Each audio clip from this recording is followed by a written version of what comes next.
right? So we're trying to figure out which of these equations has 1 plus root 2 as a root. And I definitely don't want to have to solve all of these equations. So what I want to figure out first is what are the things they have in common? Well, they all have x squared. And if 1 plus root 2 is a root of one of these equations, that means it's a solution to one of these equations, where when I plug this value in, the equation gets set equal to 0, as it is in each of these statements. So in each of these answer choices, we have an x squared. And x squared is equal to 1 plus root 2 times 1 plus root 2. And this is one of our common formulas. So this is like a, we'll use a and b, but a plus b squared, we have a minus b squared, and we have the difference of squares formula, which is a plus b times a minus b. But you should know these like the back of your hand going into test day, and review the video on these if you haven't already.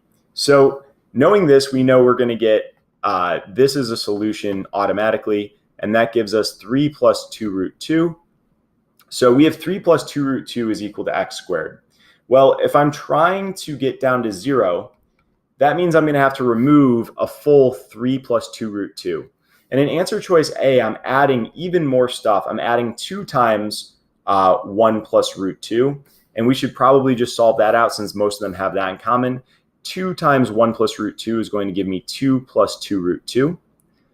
So adding that on top of this in answer choice A is not helping the situation get down to 0. And then we're only subtracting a 1. This is definitely not going to work out. So answer choice A is out. I would say answer choice C is automatically out because we're adding stuff as well, and then we're adding 1 on top. Now we have a couple answer choices that have x squared minus 2x as the starting point.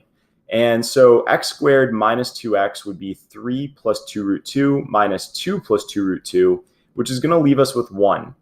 And you'll notice that answer choice D removes an additional 1 at the end, which would set it all equal to 0. And so answer choice D must be our answer, and that means that we have solved this. So just thinking big picture, we're able to avoid a lot of the math. Look at what they have in common. Don't rework everything. Just think big picture. Where am I trying to go? I'm trying to go to 0. How do I get there? I need to remove a total of 3 plus 2 root 2 parts.